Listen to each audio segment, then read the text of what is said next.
These are just shots as we work our way by bus out of Cusco en route to Pisac.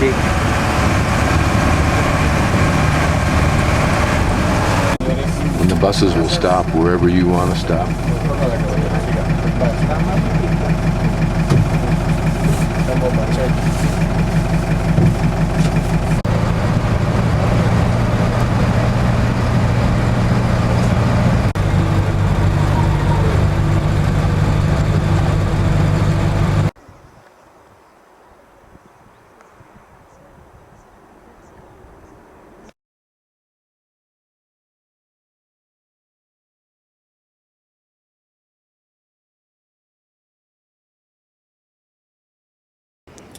Okay, we're starting at that little brown glob up on the upper right at the end of the red road and going around to the left, and we're now about to enter the third icon area that you see, the ruinous zona militar.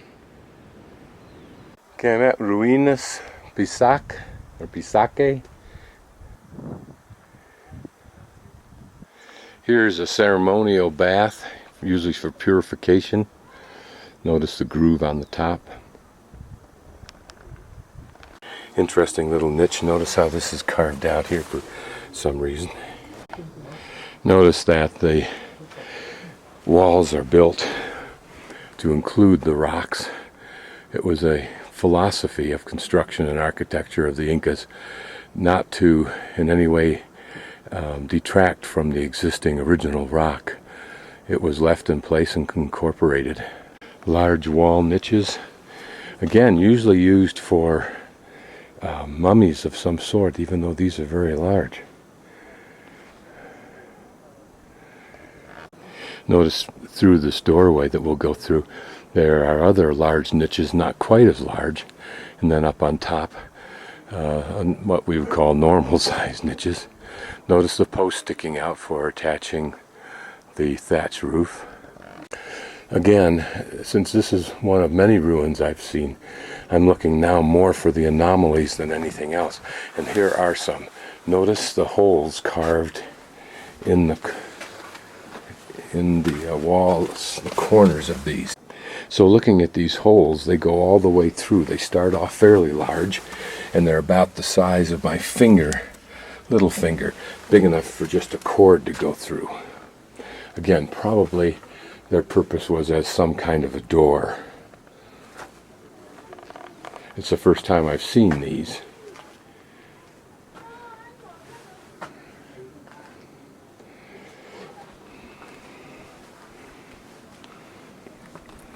It's interesting to imagine what was used. Some kind of metal. Could it have been gold? These were temple areas. Here we'll walk through a series of rooms, each with their little niches. One wonders, did different size niches imply different uses? If they were all used for, or could be all used for, mummification, or would these small ones have been used for that, or would they solely have been used as offering niches? Here, a very interesting niche made out of large rocks, rock lintel, but notice the interior carved slot for some reason. Did it hold some kind of offering fluid? Now this is a walkway. Whether there was a room in here or not, I don't know. Certainly there are those posts horizontally sticking out to attach the roof to, but that would suggest, unless they were tied on the inside of the building, that this was the left wall of a wall that was to the right. And it's interesting to note that the windows and the niches alternate in this wall. And notice the size of this wall. Was it a niche? does not appear that it would have been a doorway unless you were going to drop 10 or 15 feet. This is interesting because it gives a sense of the way that the wall was built above the actual stone, that use of adobe. Okay, that's the hole I just came out of the doorway. And this is the end of the building. And what is either an entrance or a hallway. Here, notice the vertical niche for the movement of water. Now, what's curious about this niche is that it doesn't continue down, which suggests to me that it wasn't used for water, that it's similar to a couple of vertical niches I saw in some other ruin, and maybe it was a way to tie in what appears to be this wall right here, but I don't really know. Okay, in fact, this is a narrow hallway. Notice how this wall leans that way, and this one a little bit this way, as a anti-seismic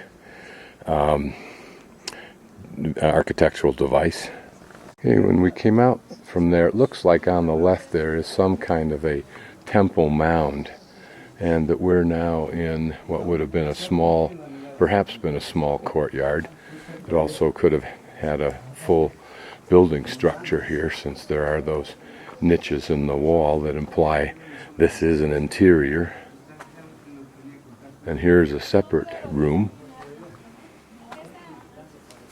Notice that it has different, the dimension seems to vary with what the walls are encountering, as opposed to their being purposely built rectangular. Now, as I climb up on top of what I'm calling a temple mound, here's evidence of recent man and this cement foundation for a building. So I'm on top of what I'm calling the temple mound. Of course, wall is indicated there, a back flat wall.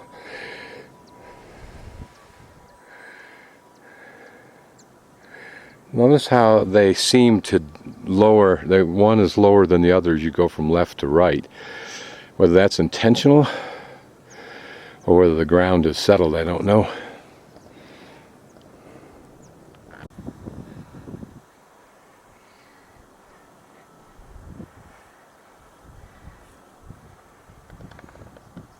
Now I'm going to walk from this complex that I have been in, it's the first complex, up to the top of these terraces, apparently, since that's where the trail goes.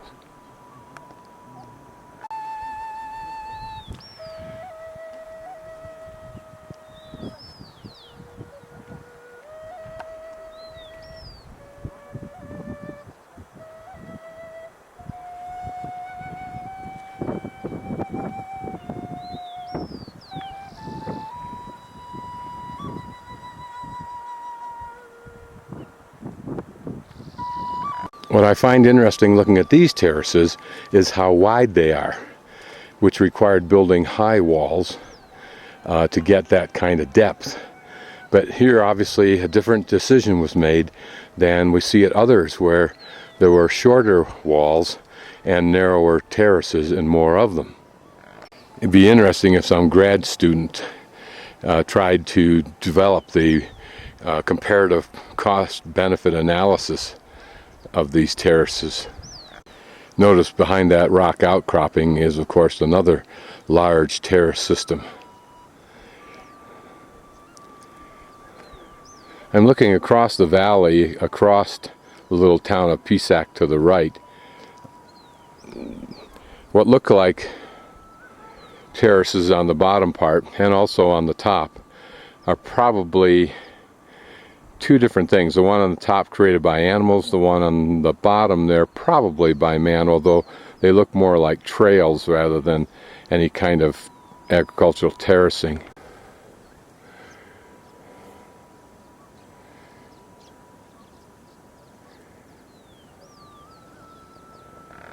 I think this is pointing to the first complex I was at, not to the one I'm at right now.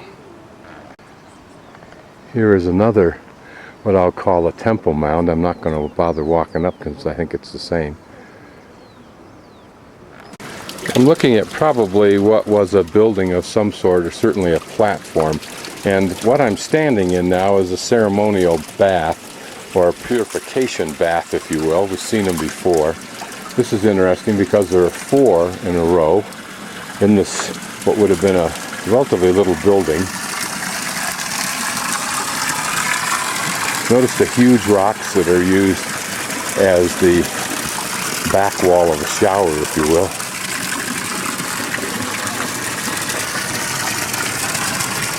And here, as we walk down this walkway and actually out of that little building with the 4 are at a somewhat of an angle, 2 more.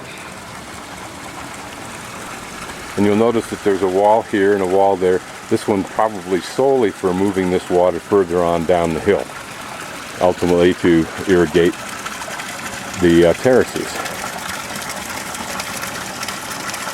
Notice that there's a wall behind, which probably served a dual purpose. One, it channeled the water, and number 2, it was the wall of the building.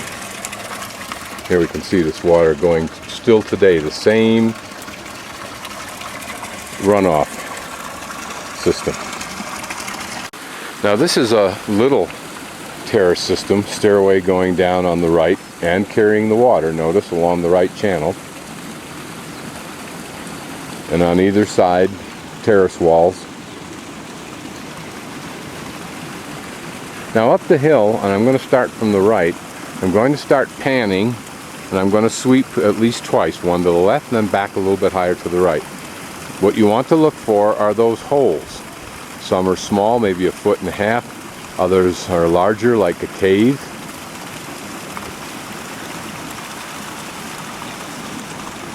Some are structures of some sort.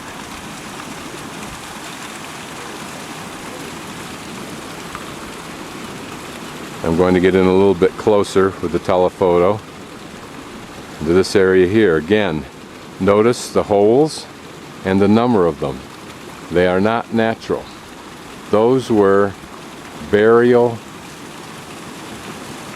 holes, for lack of a better term, I suppose. 1,000 of them or more, ultimately looted by those thieves of remains. Now I'm going to focus on a little bit tighter in one specific area.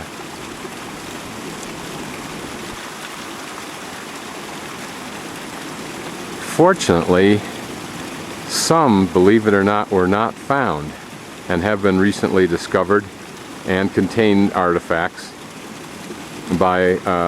discovered by archaeologists. Now notice the walls of these buildings are not the high quality used for temples and for noble houses. Nevertheless, they do fit nicely. Probably use some kind of mortar. Here again is what has to be a very expensive stairway to accommodate the terraces between here and the other stairway that we looked at. Just hiked up a steep trail where I can't find anybody but vendors. Presumably because the trail crosses the stream here a little bit and goes up to this burial cave here. So apparently the Inca path that I'm on, which I've climbed far too high, this original Inca trail or stair goes up much higher, as you can see, farther than I needed to go to see the first of these, but I just kept walking up. Here's an interesting picture, reminiscent of Machu Picchu herself. Also gives an idea of how high we've climbed. There you can see just about in the center of the picture are the ceremonial baths that we visited a few minutes ago.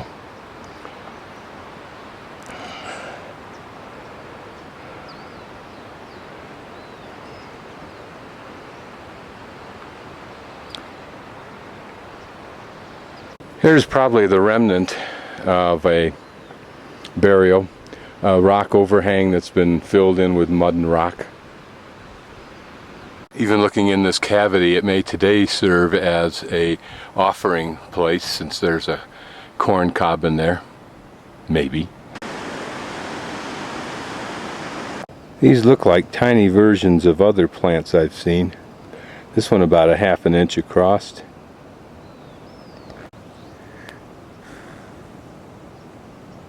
Maybe quarter inch.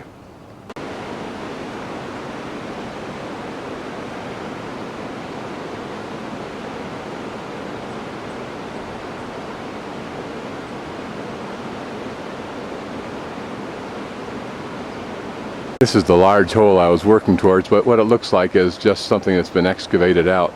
Probably there was a burial on the bottom there, and everything else collapsed in as they were digging out the burial to steal the remains.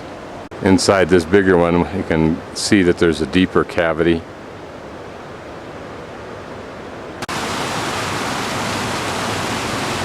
What's interesting in this canyon is farming going on by the indigenous folks, even beyond the point where you turn to go up the hill to look at the old grave holes. There are little patches in various places that are agricultural. If this were on a tree in Oregon, we'd call it Grandpa's beard. I don't know what this is.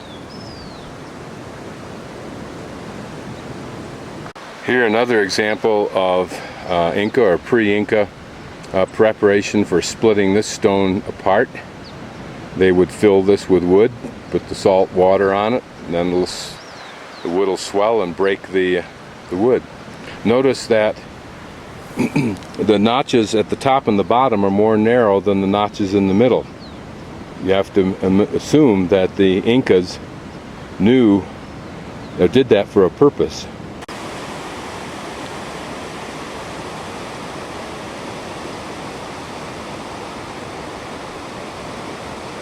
Now notice in the lower right hand corner you can see evidence of an Inca construction.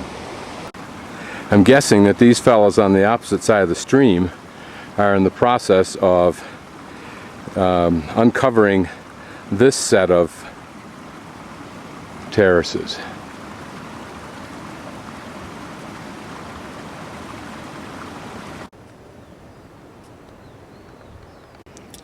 Okay, we're starting at that little brown glob up on the upper right at the end of the red road and going around to the left.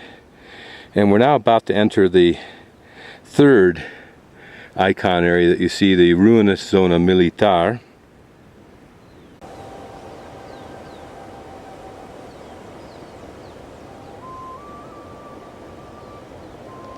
Okay, this is definitely Inca #1 level style, and the polyhedral design. Just in the lower left hand corner you see a stone. The one on the bottom has an angle built into it. Okay, what this building was I don't know, but I'm standing in essence on a wall that slopes down from my right of this pure Inca architecture. What this was for I don't know, because above me that I'm walking up to is, and I'll focus a little bit tighter, the second level of architecture, that sedimentary, where there's smaller rocks laid in horizontal rows, and then the even lower quality, the third level, that those buildings are made out of.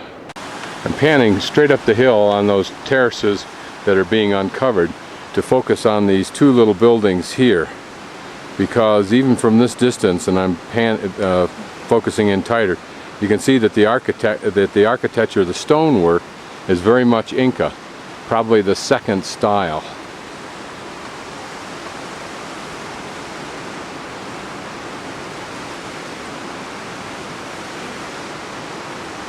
Notice also how the building ties directly into the stone. Okay, certainly this looks kind of military. Stark, squared off buildings. Notice the inward slope. Notice here you have the tight-fitting stones, just smaller ones. That's the sedimentary style.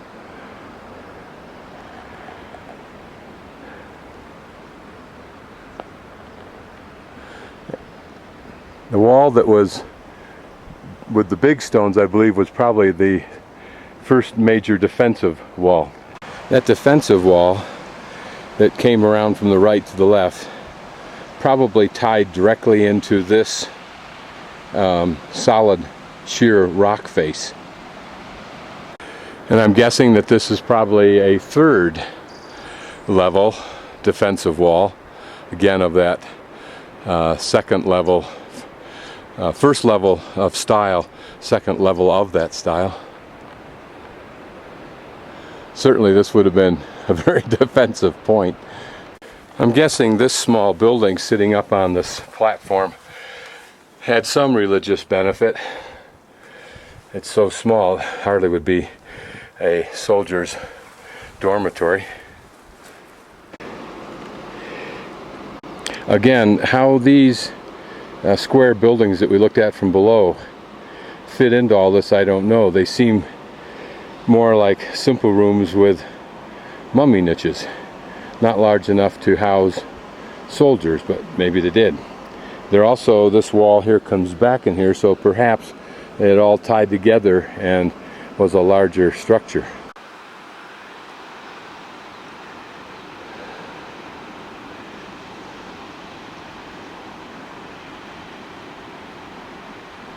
Notice the hundreds and hundreds of holes in the side of the hill. Okay, now I'm standing on the platform with my back facing where the men were working, and these are this is a larger building, two very large doors. This might have been for the soldiers, and it's just on this far wall, which I think is facing south, which was an important direction, that there are any niches, and there are only 4.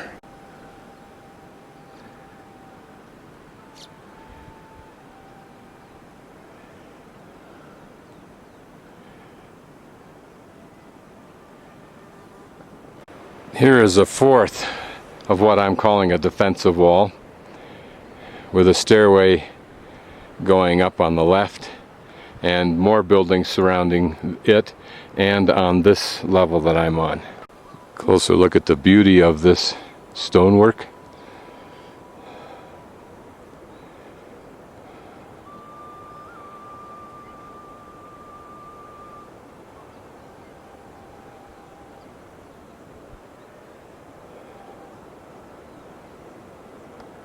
Okay, here we have the second style, sedimentary but high quality working of the stones for a doorway. Okay, I've just come down those stairs after going through the doorway. A large room to the right with many niches. And here, what certainly is some kind of altar. Notice that the original stone, the native stone, has been worked into shelves. Notice the 2 very large niches and the holes used for holding some kind of a doorway. And presumably with the stucco on top, that gives us some idea of the height of this building. And you can imagine the height around you when you walked through those narrow hallways or walkways. And to the left, these very narrow stairs. Presumably they were outside, but it's possible they were actually built inside. Here is, or are, the remains of a couple of little altar pads or whatever. Notice how the rock remains. And one very large burial niche. Otherwise, all the walls have burial niches. Actually, there are burial niches on 3 sides, but the side facing again towards the south, I believe, certainly towards the valley, are all apparently windows. So turning left into this narrow walkway between these 2 buildings, there are niches on the outside of this building, which is strange because it's on the outside. And my guess is that these are 2 separate buildings, but I could be wrong. Here's a stairway going into this building. A narrow stairway with niches across those back walls, as well as benches for people to sit on. Some kind of a niche in the side here. A good idea of what these buildings would have looked like as they rose higher and higher with adobe. You wonder why they used adobe. Was it cost efficiency, or did the walls become unstable in spite of their anti-seismic efforts? Also notice that this door does not have the two holes that this door has, not only on the outside but also on the inside. And here a fifth level of what I'm calling a defensive wall. Notice how the windows in the adobe still use the heavy stone lintels.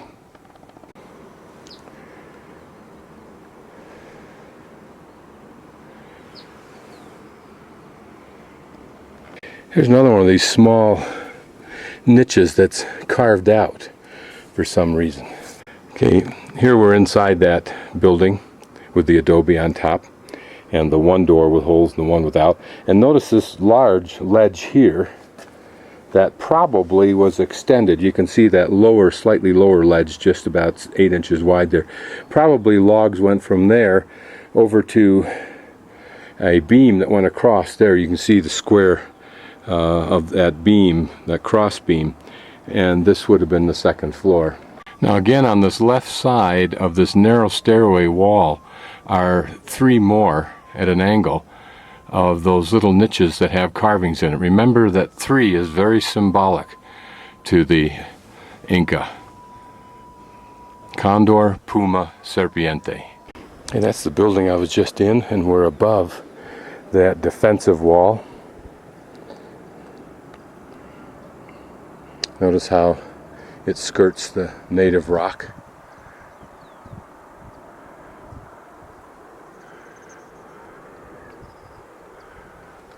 Here's a very small triangular building. I mean, yeah, room, if you will.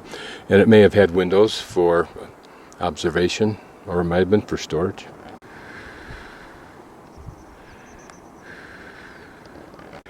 Here, a narrow pathway.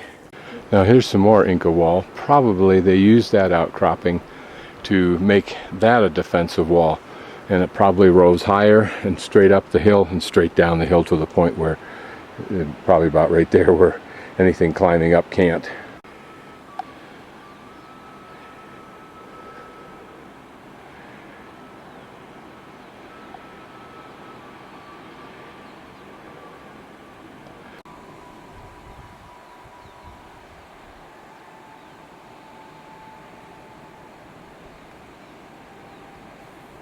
This may have been a special temple room with the stairway.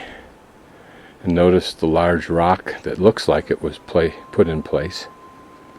Okay, I'm on the highest structure of this defensive position, but looking at this wall of natural stone and Inca stone, I pan up and you'll notice, or I'll point out in a second, where this stone has been worked. For example, right there in the upper left hand corner you'll see almost a right angle, but very neatly done. That was to support a stone. And this looks like another one right here. Okay, this pan will give a pretty clear idea of how defensive this position was. I'd hate to be coming up against it. Although again, it depends on what technology is confronting what technology.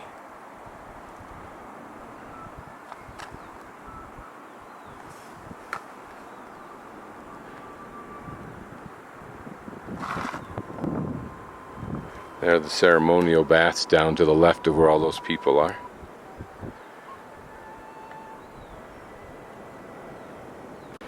Presumably narrow rooms like this one and the ones that cascade further down were defensive positions for observing the terrain, maybe?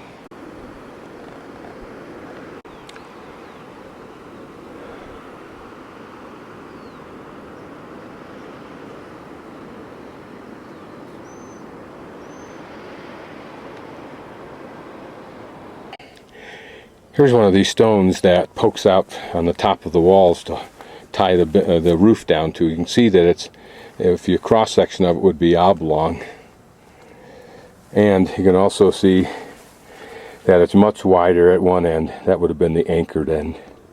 Here's another good view of the angle of incline of their walls. This seems to be more so than others that I've seen. Maybe there was a rationale for different angles. Okay, I just walked down that narrow path alongside that classic first level Inca style architecture. Not the largest stones, but very large stones.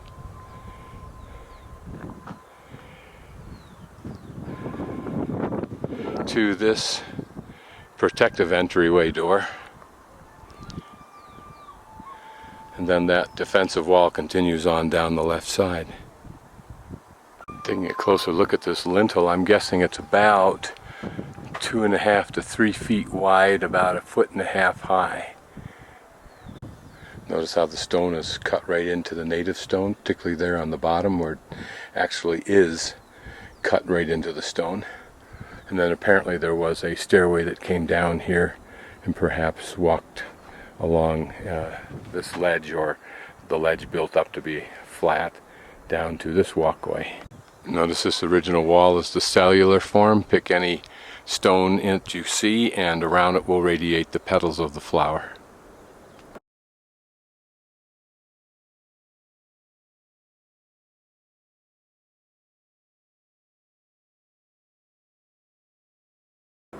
The Inca were great at building stairs.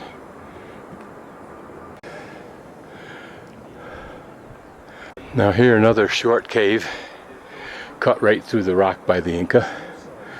Should be interesting. There are leakings.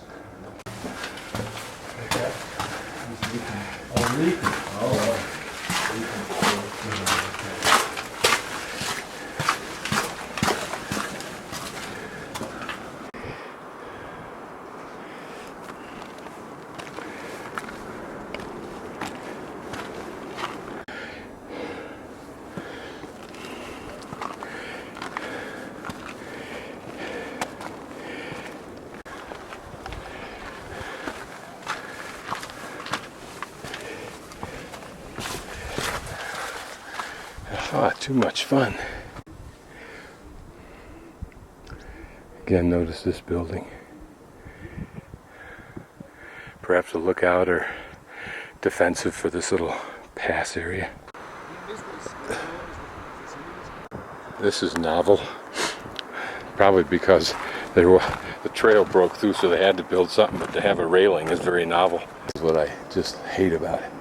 Tour groups. I'm haunted by a mob of those people. Up a narrow stairway over these terraces to what lies beyond. Notice how the rocks are allowed to remain right where they are. The one in the lower left almost looking like a piece of architectural applique.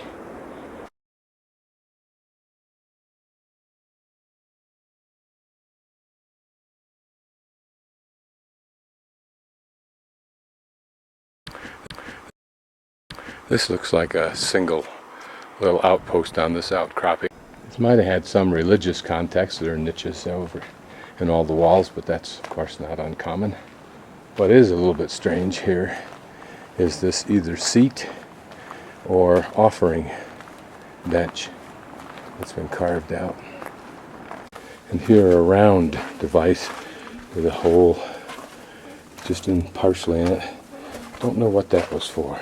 Notice in this huge native rock that the stairway winds around are niches that have been carved out in the forefront. A couple of depression type niches, presumably for fluid. Here's a stairway going up to some little structure. They may have even had a signaling system.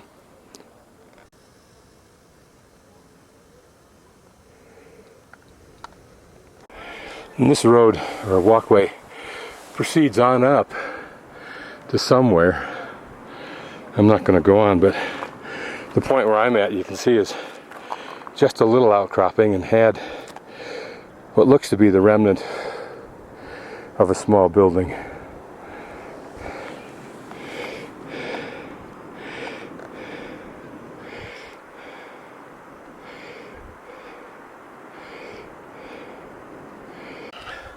I'm going down to that complex in a moment.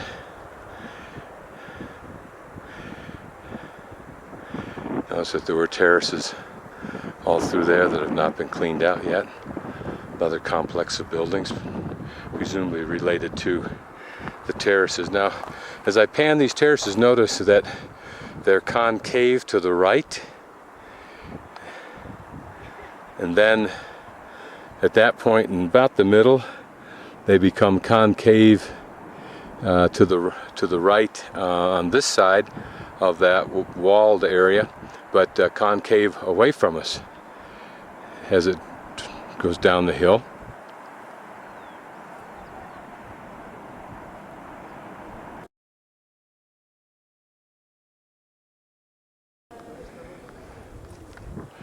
A large platform presumably held one of the prime temples. Those rocks probably played some role. We'll go take a closer look at them.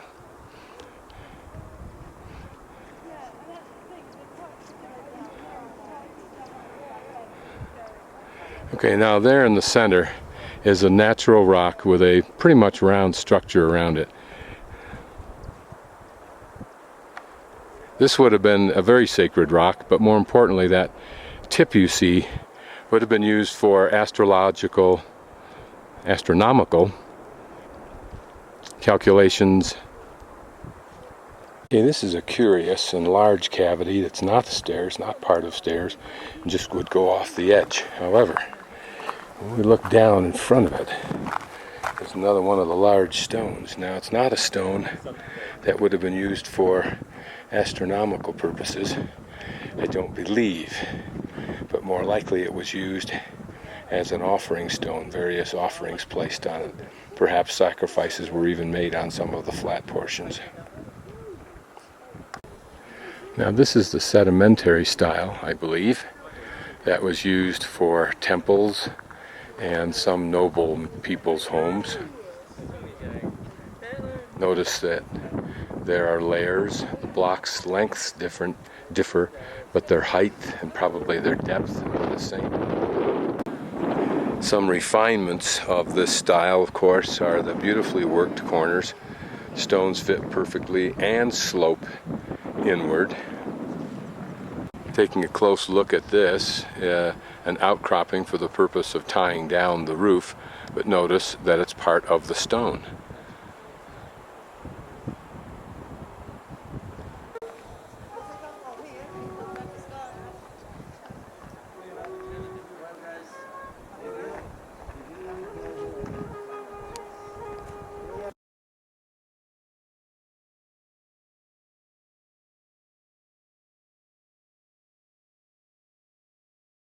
Now notice that the buildings differ in the size of the rock used.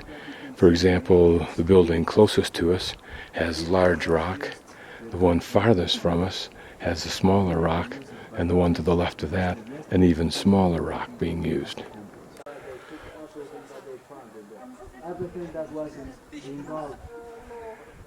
Notice the very precise niches. Here a comparison of two styles, but again notice the angle of the wall corner.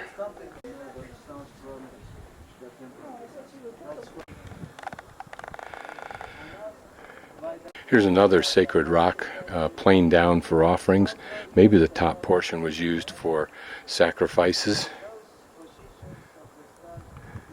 Notice how the stone is pre-cut, the native stone, to accommodate the block.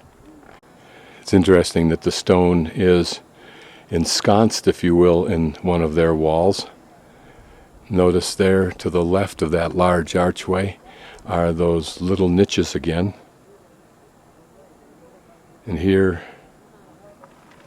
in addition to the navigational rock to my right in that temple, here is another one. Notice the flat surfaces, probably for marking out where the shadows were at different times.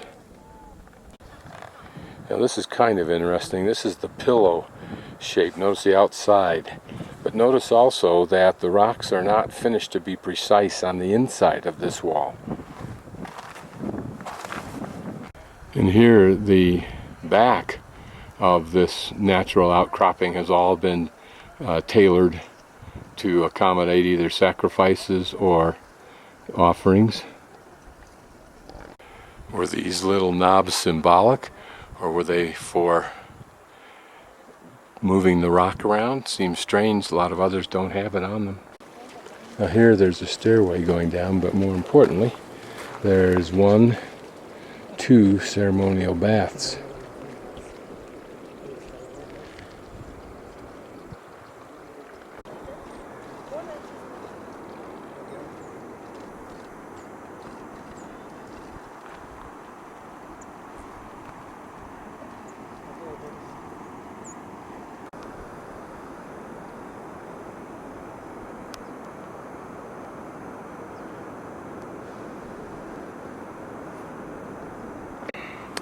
Another outcropping platform in this complex. Here's another one of those outcroppings, but this one has the original Inca stone on it. So it had some important sort or function, either religious or, well, it had to be religious. Military didn't go to this style. And since this entry door is here, I'm guessing this was, another entry point onto this citadel. Here you can get another idea of how the steps were arranged for getting from one terrace to another. Pretty much like Morai, these alternate from right to left, left to right.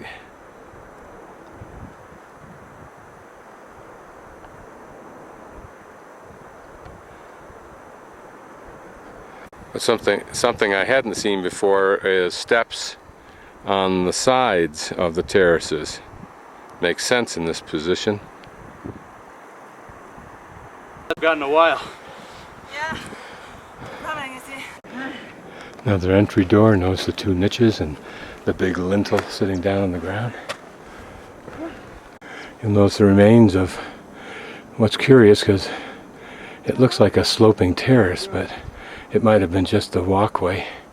Another stairway for the Inca, as well as these 2.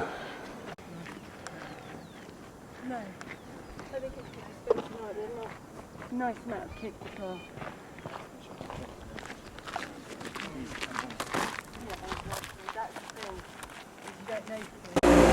I'm in the town square in Pisac, waiting for the autobus to show up. It costs 3 soles, and that's a lot better than the taxi, which is 30 soles.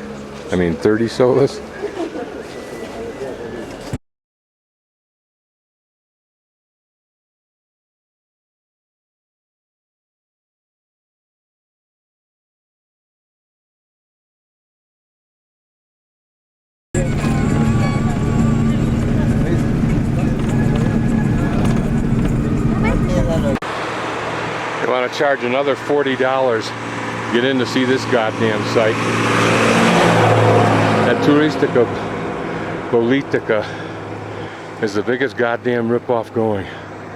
There's one for Sacred Valley, and there's one for Cusco.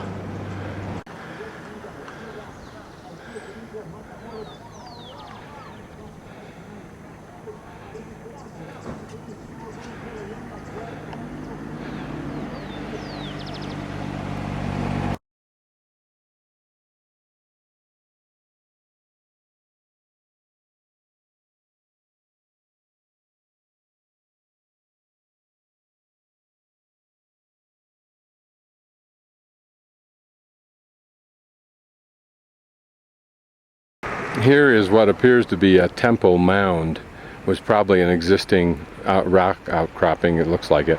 And then the Incas modified it to their use by putting the wall, if you will, or the surface of wall on it. As you can see, that's that first level of architectural quality.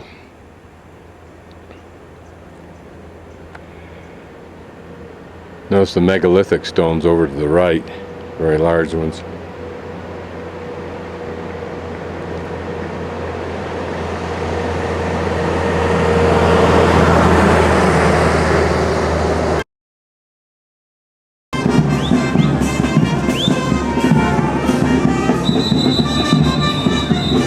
Haven't a clue what the purpose of this little parade is.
Small restaurant in Cusco that I ate at several times just for the soup.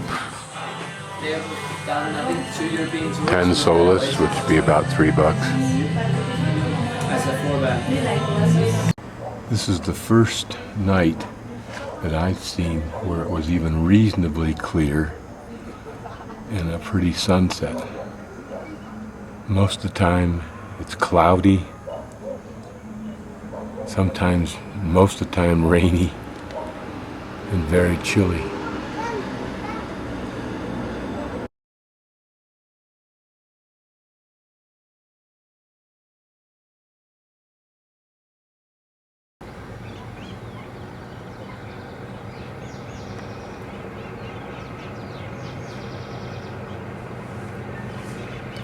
This is the train to Machu Picchu, and it'll work its way back up and back and forth on that mountain face 2 or 3 times, I think it is, before it can get high enough to pull out of this valley and begin its journey to Machu Picchu.